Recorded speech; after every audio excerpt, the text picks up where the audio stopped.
summary of Living the 80-20 Way: Work Less, Worry Less, Succeed More, Enjoy More by Richard Koch.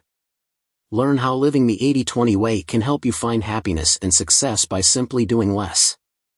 Like most people in today's society, you may be tired of the daily grind. You simply wake up, head to work, sit at your desk all day, head home, eat dinner, go to bed, and do it all again the next day. There has to be more, right? Well, according to Koch, we are living life all wrong. Instead of working to live, we live to work. We spend most of our time exerting our energy at work, only to find that when we get home, we are too exhausted and to give our best selves to our families and friends. Here's where the 80-20 principle comes in. The 80-20 principle refers to the observation that roughly 80% of results stem from 20% of causes. For example, the world's top 20% of people generate 80% of the world's wealth. While this principle has been used successfully in the business and economics world, it can now be applied to the lives of any individual. In other words, we can achieve more by doing less. As you read, you'll learn how to find your happiness islands, how to save money like the wealthy, and lastly, how living a simple life may be the key to success. Introduction. The power of simplicity and the 80-20ths principle. The 80-20 principle, also known as the Pareto principle, states that a small number of causes, inputs, or efforts are responsible for a majority of the results, outputs, or rewards. This means that in business, for example, 80% of profits might come from 20% of the products. This principle challenges the common 50-50 fallacy that assumes a balance between inputs and outputs. The 80-20 principle can be applied to a variety of areas, including business strategy, personal productivity, and happiness. One significant problem businesses face is failing to accurately identify where their profits and losses come from. Instead of focusing on the most profitable segments, many businesses spread their resources too thinly, resulting in lower overall profitability. This problem is often compounded by a lack of understanding of the true costs of complexity. The 80-20 principle can be used to address this problem by guiding businesses to simplify their operations and concentrate their efforts on the most profitable areas. The key is to identify the 20% of activities that generate 80% of the profits and focus resources on expanding those areas. This often means streamlining product lines, reducing the number of customers served, and simplifying internal processes. The goal is to achieve simple is beautiful by eliminating the 80% of activities that only contribute 20% to the bottom line. For instance, a business might find that 80% of its profits come from 20% of its products. Using this information, they could simplify their product line by focusing on the most profitable items and eliminating or reducing production of the less profitable ones. Similarly, a business might discover that 20% of its customers generate 80% of its revenue. This insight could guide them to prioritize serving those key customers exceptionally well, while reducing efforts to attract and retain less profitable customers. By focusing on the vital few, businesses can achieve higher profits with less effort, proving that simplicity is not only beautiful, it is also highly profitable. Chapter 1. By working less, you can achieve more. From Pareto to the present, the 80-20 principle and time revolution. For over a century, the 80-20 principle has challenged traditional notions of productivity. This principle, originating with Italian economist Vilfredo Pareto in 1897, asserts that there's a fundamental imbalance between causes and results, inputs and outputs, and effort and reward. Pareto's observations revealed that a minority of causes typically leads to a majority of the results, a pattern that consistently emerges across various domains. This principle, also known as the Pareto Law, the 80-20 rule, and the principle of least effort, has subtly influenced the modern world through its impact on business leaders, computer scientists, and quality engineers. Richard Koch's The 80-20 principle focuses on applying this principle to achieve more by working less. This chapter debunks the misconception that more effort automatically equates to greater results. Instead, it highlights the problem of inefficient time usage, arguing that individuals often engage in numerous activities without a clear understanding of their true value, leading to wasted time and diminished returns. This approach, according to Koch, results in a significant imbalance between effort and reward, with the majority of effort yielding only a small portion of the desired results. The historical context for this discussion can be traced back to the Industrial Revolution, which led to an increasing emphasis on efficiency and productivity. The assembly line, epitomized by Henry Ford's groundbreaking work, dramatically increased production and lowered costs, but also reinforced the idea that more work equals more output. This focus on production often came at the expense of understanding customer needs and strategically allocating resources. However, by the 1960s, a renewed focus on marketing and customer satisfaction emerged, highlighting the importance of understanding and meeting customer needs. Koch argues that the 80-20 principle offers a powerful framework for navigating this complex landscape of productivity and achievement. By applying 80-20 thinking, individuals can shift their focus from simply doing more to strategically doing what matters most.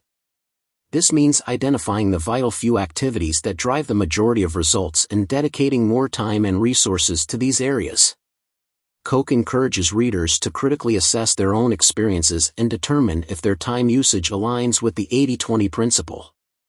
Applying the 80-20th principle, 3 illustrative examples. 1. Richard Koch's Oxford study strategy. As a student at Oxford, Koch was advised by his tutor to prioritize learning from books over attending lectures, emphasizing that books could be read much faster. The tutor further suggested selectively reading key sections of books, focusing on the conclusion, introduction, and any particularly interesting parts, instead of reading cover to cover. This strategy embodies the 80-20 principle by identifying the most valuable information within a larger body of work and prioritizing its consumption. Koch extended this approach to his exam preparation, analyzing past papers to identify the topics that appeared most frequently, allowing him to focus his study efforts on the most impactful areas. By strategically allocating his study time, Koch achieved excellent results without excessive effort. 2. Sir Isaac Pitman's shorthand system. The 80-20th principle can also be observed in language. Sir Isaac Pitman, the inventor of shorthand, discovered that just 700 common words, representing less than 1% of the English language, make up 80% of common speech. This observation led to the development of shorthand, a system designed to capture these frequently used words efficiently. This example highlights the inherent imbalance between inputs and outputs, demonstrating that a small subset of elements can account for a disproportionately large portion of the overall activity. 3. Apple's approach to the Newton message pad. The developers of Apple's Newton message pad, an early personal digital assistant, leveraged a modified version of the 80-20 principle. They recognized that a very small percentage of a person's vocabulary was sufficient to perform 50% of the tasks users would typically want to accomplish on a handheld device. This insight allowed them to focus their development efforts on creating a user-friendly interface that prioritized the most essential functions. This example demonstrates the power of focusing on the core functionalities that deliver the most value to users, even in complex technological developments.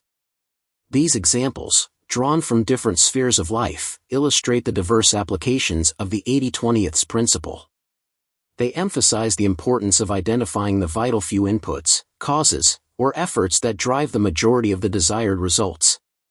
By strategically focusing on these key areas and eliminating or reducing less productive activities, individuals and organizations can achieve greater efficiency and effectiveness. Chapter 2, the 80-20th three-step process. When it comes to the 80-20 principle, there are 3 steps to make dramatic improvements in your life. Like you would a vacation, first, you have to choose a destination. Ask yourself where you want the 80-20th principle to take you. Your destination should be a place that reflects what you truly care about, so begin by reflecting on what part of your life is most important to you. To see this in action, we can take a look at Steve, a restaurant owner in Cape Town, South Africa. Steve decided that he wanted to start living an 80-20 life, so he began by identifying the professional and personal areas he wanted to focus on. The most important things for him were starting a business, focusing on hospitality, and then working on his rock music and teaching. Steve's destinations were clear to him, so the next step was to find the best route to get there. Finding a route may seem overwhelming at first as there are several routes to just one destination. Therefore, it's important to figure out a path that will get you there the fastest. Koch's rule of thumb is that the optimum 80-20 route will be the one that is the most fun and least worrisome. Perhaps your destination is finding success as a salesperson. You could take several routes to achieve this goal, including taking classes, finding a mentor, getting an entry-level job, and more. Your job, however, is to find a route that will offer the best results, so if you aren't good at school, don't go that route and get a mentor instead. Your final step is to take 80-20th action. Once you've determined a destination and found a route that works, it's time to start moving. Take advantage of every opportunity, and once you take action, your life will be transformed for the better. Koch advises, find the route to transform your life, so you get more results with less worry and less effort. Then act, and be open to the great luck that the universe will try to bestow on you. When you've discovered and selected the authentic parts of yourself and make them work smoothly and easily, you'll be unique, highly valuable, and yes, very happy too. Illustrating 80-20th analysis. 1. Beer consumption among friends. To illustrate the basic concept of 80-20th analysis, Koch uses the example of beer consumption among a group of 100 friends. By collecting data on how many glasses of beer each friend drank in a week and ranking the data in descending order, it becomes possible to analyze the distribution of beer consumption. Koch hypothesizes that a typical 80-20 pattern might emerge, where 20% of the friends account for 80% of the beer consumed.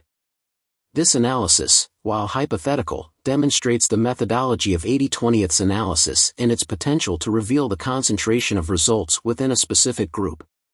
2. Product profitability. A more business-oriented example involves analyzing the profitability of different products within a company. By ranking products based on their profit contribution and comparing the cumulative percentages, a business can identify the vital few products that generate the majority of its profits. Koch suggests that this analysis often reveals an 80-20 pattern, where a small percentage of products are responsible for a large proportion of the profits. This information can then be used to inform strategic decisions, such as focusing marketing and sales efforts on the most profitable products, streamlining production processes, and potentially phasing out less profitable items. 3. Typesetting cost overruns. Another application of 80-20th analysis is identifying the root causes of problems. Koch presents the example of a publishing house facing typesetting cost overruns.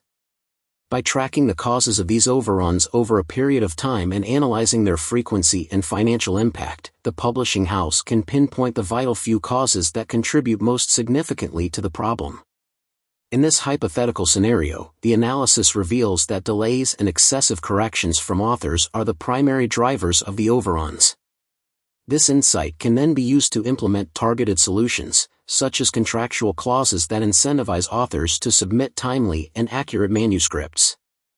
These examples, while diverse in their applications, highlight the core principle of 80-20th analysis, identifying the vital few elements that disproportionately contribute to the overall outcome.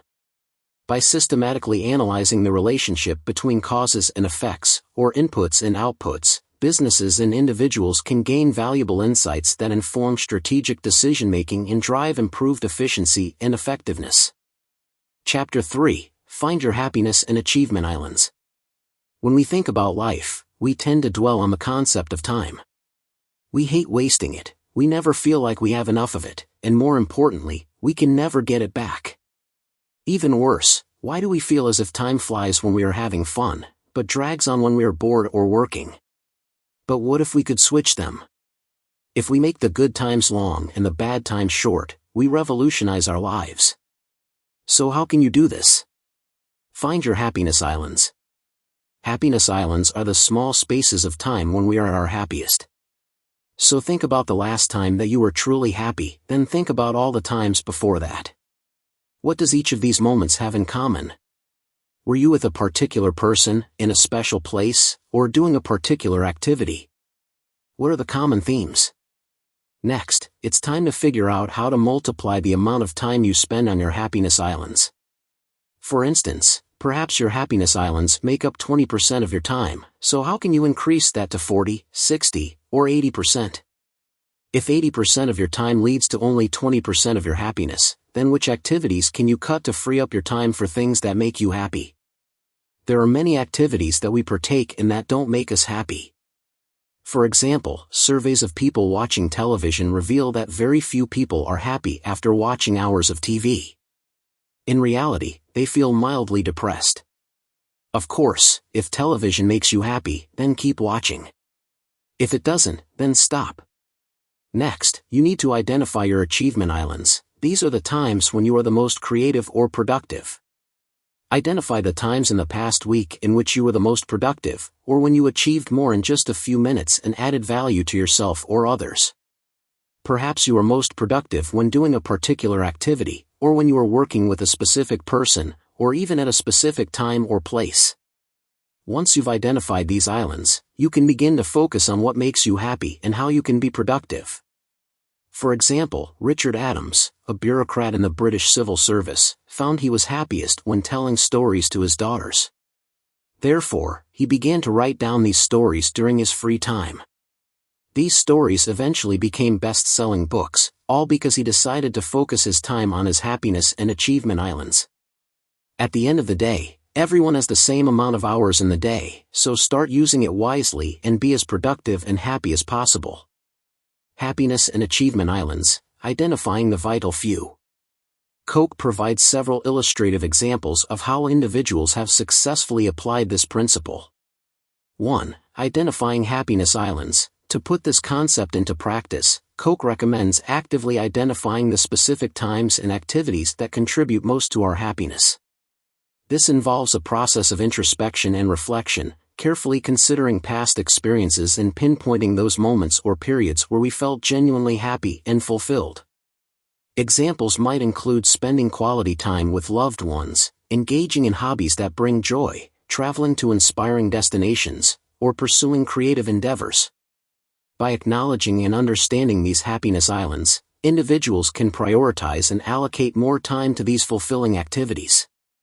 2. Identifying achievement islands. Similarly, Koch encourages readers to identify their achievement islands by analyzing past successes and recognizing the patterns that emerge. This involves reflecting on periods where we achieved significant results with relatively little effort, focusing on the specific activities, approaches, or circumstances that contributed to these successes. Koch suggests that these achievement islands often reveal our unique strengths and talents, highlighting areas where we can excel with greater ease and effectiveness. By understanding these patterns, individuals can prioritize tasks and projects that align with their strengths, increasing their likelihood of achieving exceptional results. 3. The Case of Daryl, the Canadian Educator. Koch provide a compelling example from a reader named Daryl, a successful educator and CEO of a large school district.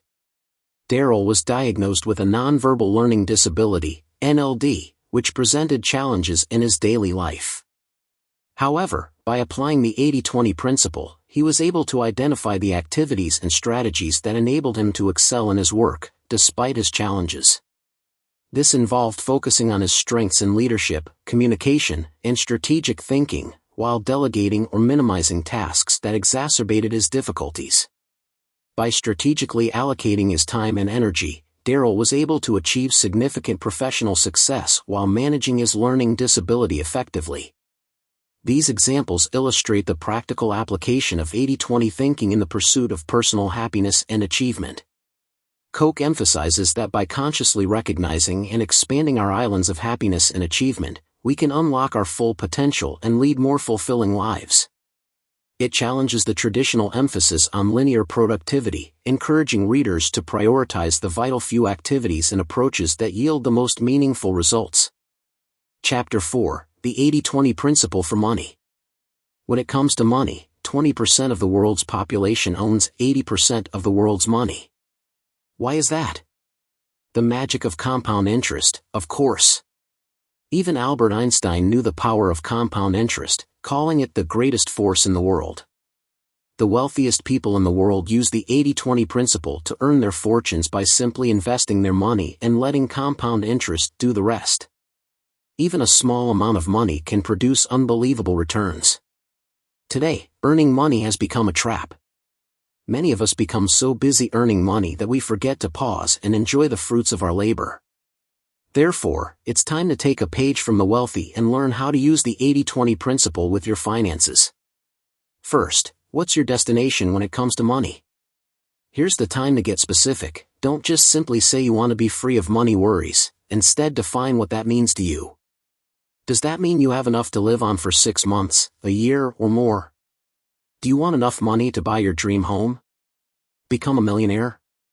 The destination is up to you. Next, you'll need to find your financial route. It's likely that your route will involve saving and investing. Of course, if you want to invest, then you need to have some money in your savings first. Some people may think saving is impossible, but it's not. Consider having 10% of your income automatically transferred into a savings account before you even have a chance to spend it. Remember, the earlier you start, the longer the time period you're allowing for compound interest to work its magic. Let's take a look at Steve and Helen, who used the 80-20 principle to buy a $60,000 apartment. Together, their annual income was $78,000 and they lived paycheck to paycheck, making it seemingly impossible to save money. Instead, they automatically transferred 10% of their paychecks into a savings account. Steve and Helen set a destination, found a route, and took action. In the end, they reached their goal, and after 6 years, the couple saved $66,000. Not only were they able to buy the apartment, but they were also able to fix some repairs. 3 examples of money and the 80-20 principle. 1. Unbalanced portfolio gains. Chapter 14, Money, Money, Money, asserts that investment portfolios often exhibit an 80-20 distribution of gains.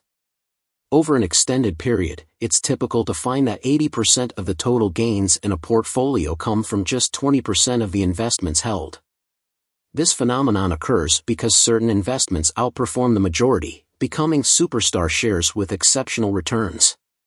The sources highlight the importance of identifying these high-performing assets and allowing the profits to compound over time, resisting the urge to sell prematurely.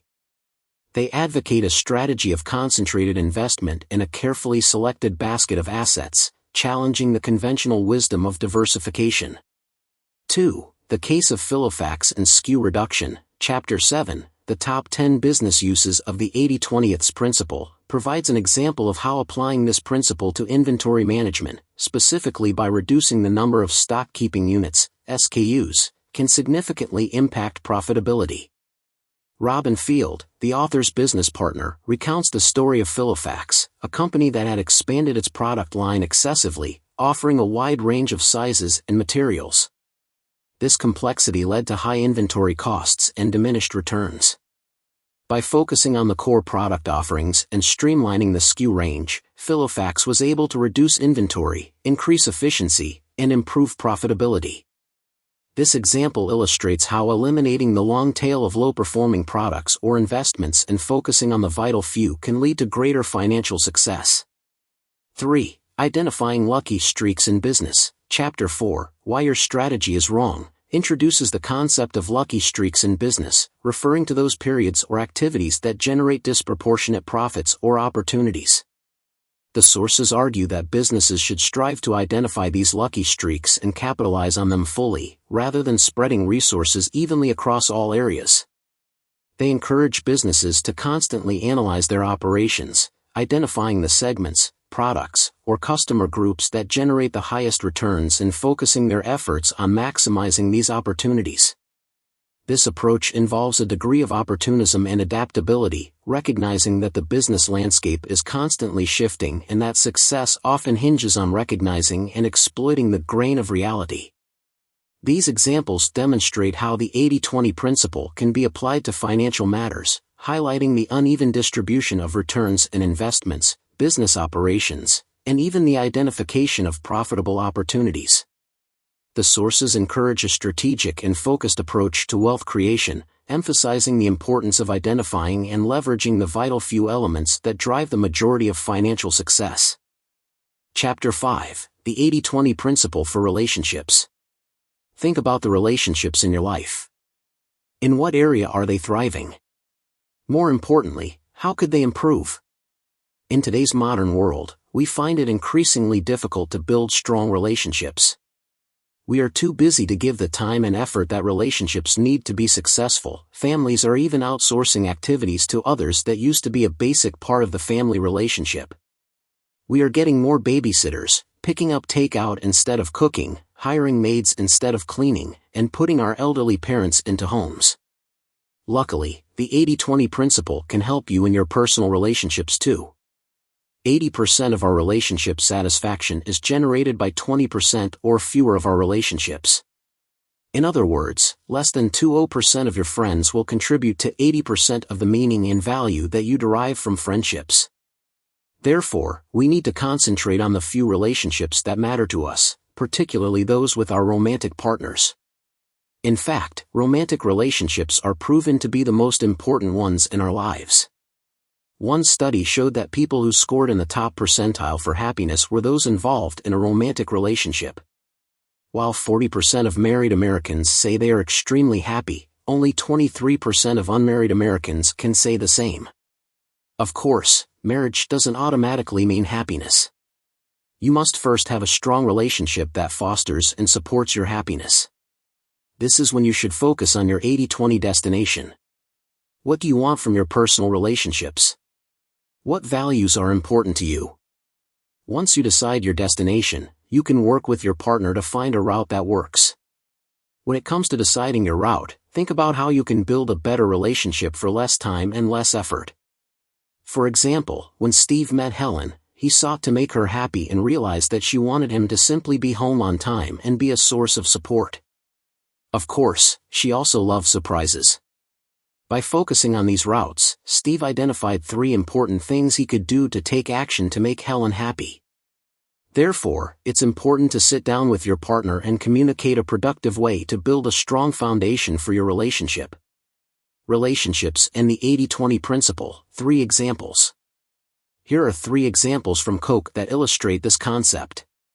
1. The Top 20 Personal Relationships Chart. Koch suggests creating a top 20 personal relationships chart as a practical exercise to identify and evaluate our most important relationships. This involves listing the 20 individuals with whom we have the most meaningful connections, ranking them in order of importance, and allocating a total of 100 points based on the value we derive from each relationship. This exercise encourages introspection and helps us recognize the relative significance of different relationships in our lives.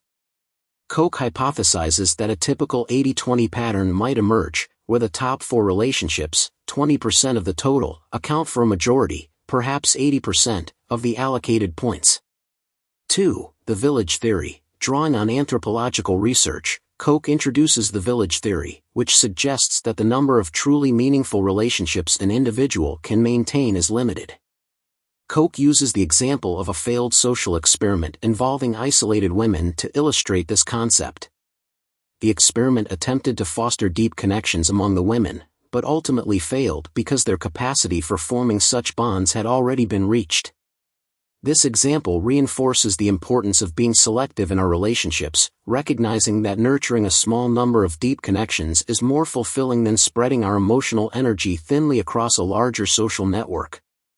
3. Professional relationships and alliances. Koch extends the 80-20 principle to professional relationships, emphasizing the crucial role of strategic alliances in career advancement.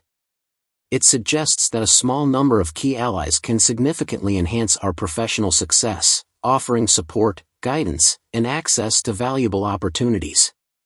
Koch outlines 5 key attributes that contribute to strong professional relationships: mutual enjoyment, respect, shared experience, reciprocity, and trust. It encourages readers to identify potential allies who possess these qualities and actively cultivate these relationships through consistent communication and mutual support. These examples illustrate how the 80-20 principle can be applied to enhance our understanding of relationships and guide our interactions with others. Koch encourages readers to shift their focus from quantity to quality, recognizing that investing in a small number of high-value relationships can yield significant benefits in terms of personal happiness, professional success, and overall well-being. Chapter 6: the 80-20 principle and the simple life. In today's modern world, we have a skewed sense of happiness. Many people think they need wealth to buy the things they assume will bring them happiness. Advertising agencies, for instance, focus on keeping people addicted to work so they can continue to buy the never-ending range of new and better products. To stop this mode of thinking, take a moment to stop and think. What do you truly need to make you happy? It's probably much less than you think. For instance, the Greek philosopher, Epicurus, claimed the basic components for a good life are simply food, shelter, clothes, friends, freedom, and thought. That's it. In other words, less is more, just like the 80-20th principle. Epicurus practiced this philosophy by living a life of simplicity, living with 7 friends in a commune. They relied on the land for food and they didn't worry about accumulating wealth for the sake of buying material items. Instead, they spent their time writing books and sharing ideas. Perhaps it's time to apply Epicurus' philosophy to your own life. Once again, focus on your 80-20 destination and think about what a simple and good life means to you. Begin by writing a description of your ideal life. Perhaps think about the items that you have that provide you with happiness. What do you genuinely need? How often do you use the items you currently own? Why are you working so hard to buy more things you'll never get around to using? Next, find your routes. Find options that are both simpler and better. Eliminate the things in your life that cause worry and add little value. Perhaps think about how you can reduce the clutter in your life or how you can find happiness in simple things. Finally, it's time to take action. Decide on 3 immediate steps you can take to move towards your destination and ideal life. Let's take a look at Anne, a successful account executive in advertising. Her job paid her well, but she was always exhausted and stressed. Tired of being unhappy, Anne quit her job and moved from a huge apartment into a one-room studio. While her parents didn't support her decision to quit her high-paying, secure job for a life of painting, Anne ignored the critics and did what she loved. Eventually, she began to sell her paintings for good money. At the end of the day, Anne knew her destination and took the necessary steps to get there. She opted for a simpler life and ended up finding happiness and success. The 80-20 principle and simplicity, 3 examples. 1. The cost of complexity, simple is beautiful, argues that complexity is a major impediment to business success, leading to increased costs, reduced efficiency, and diminished customer satisfaction. The chapter illustrates this point using the example of 2 competing businesses, where the larger business, competitor B, incurs higher costs due to its greater complexity, despite benefiting from economies of scale.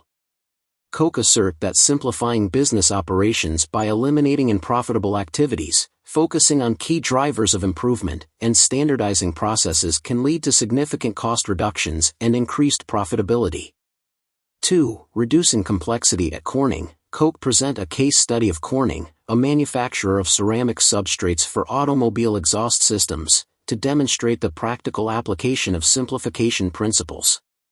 Facing declining profits, Corning executives analyzed their product portfolio and discovered that a small percentage of their products generated the majority of their revenue and profit, while a large percentage of low-volume products were actually generating losses.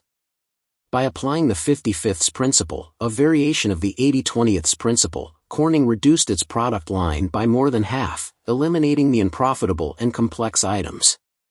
This simplification effort, combined with a streamlining of their supply chain and organizational structure, led to significant cost reductions and improved profitability. 3. Inventory management and SKU reduction. The top 10 business uses of the 80/20 principle highlights inventory management as a key area where simplification can drive significant improvements.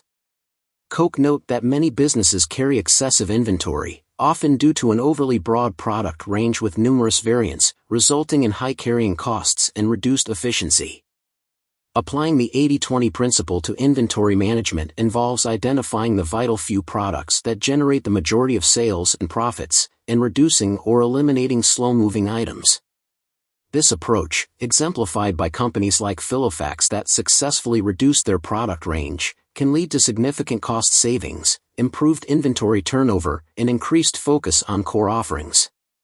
These examples demonstrate how the 80-20 principle can be used to identify and eliminate unnecessary complexity, leading to increased efficiency, profitability, and overall effectiveness in various aspects of business. Koch advocate for a less is more approach, emphasizing the importance of focusing on the vital few elements that drive the majority of results and simplifying processes and product offerings to enhance both customer satisfaction and financial performance. Chapter 7. A summary of the 80-20 principle's conclusions, embracing the power of uneven distribution. Koch present a compelling case for recognizing and harnessing the power of uneven distribution in both business and personal life. The central premise of the 80-20 principle, also known as the Pareto principle, is that a small proportion of inputs, the vital few, typically account for a disproportionately large proportion of outputs. This concept, though seemingly simple, has profound implications for how we approach work, relationships, personal growth, and even happiness. Koch argue that recognizing this inherent imbalance and strategically focusing our efforts on the vital few can lead to significant increases in efficiency, productivity, and overall satisfaction. Instead of striving for linear productivity, where effort and reward are directly proportional, the 80-20 principle encourages us to identify and exploit the non-linear relationships that exist in almost every aspect of life. This involves a shift in thinking, from a mindset of more is better to a more selective approach that prioritizes the activities and relationships that yield the most meaningful results. Koch highlight various practical applications of the 80-20 principle in business, ranging from strategic planning and customer relationship management to inventory control and cost reduction. For instance, businesses can use the principle to identify their most profitable customers and products, streamline operations by eliminating low-value activities, and focus marketing efforts on the most receptive segments. This approach, as illustrated by examples like Corning's successful product line reduction, can lead to significant improvements in profitability and efficiency. Koch also extend the application of the 80-20 principle to personal life, encouraging readers to identify their happiness islands and achievement islands, those activities and relationships that contribute disproportionately to their overall happiness and success. This involves a process of introspection and reflection, carefully analyzing past experiences to identify patterns and prioritize those elements that bring the most joy and fulfillment. Koch emphasized that investing time and energy in the vital few relationships can lead to deeper connections and greater personal satisfaction, while focusing on activities that align with our strengths can unlock our potential and lead to exceptional achievements. Beyond mere efficiency, Koch explore the broader implications of the 80-20 principle, connecting it to the rise of networks and the increasing concentration of success in the digital age. Koch argue that networks, by their very nature, exhibit strong 80-20 characteristics, with a small number of highly connected nodes often dominating the flow of information and influence. This trend, amplified by the rise of online platforms and digital marketplaces, is leading to an even more pronounced imbalance in the distribution of success, with the winners capturing an ever larger share of the rewards. Koch conclude by urging readers to embrace the 80-20 principle not merely as a tool for efficiency, but as a guiding philosophy for navigating an increasingly complex and interconnected world. This involves recognizing that uneven distribution is a fundamental feature of many systems, both natural and man-made, and strategically focusing our efforts on those areas where we can have the greatest impact. By understanding and harnessing the power of the vital few, Koch suggests, we can achieve more with less, unlock our potential, and lead more fulfilling and impactful lives. I hope that you've enjoyed this video, and please remember to subscribe to receive notification of upcoming recordings. This recording is a production of the Vorldrevolution. The video and audio is copyright Vorldrevolution.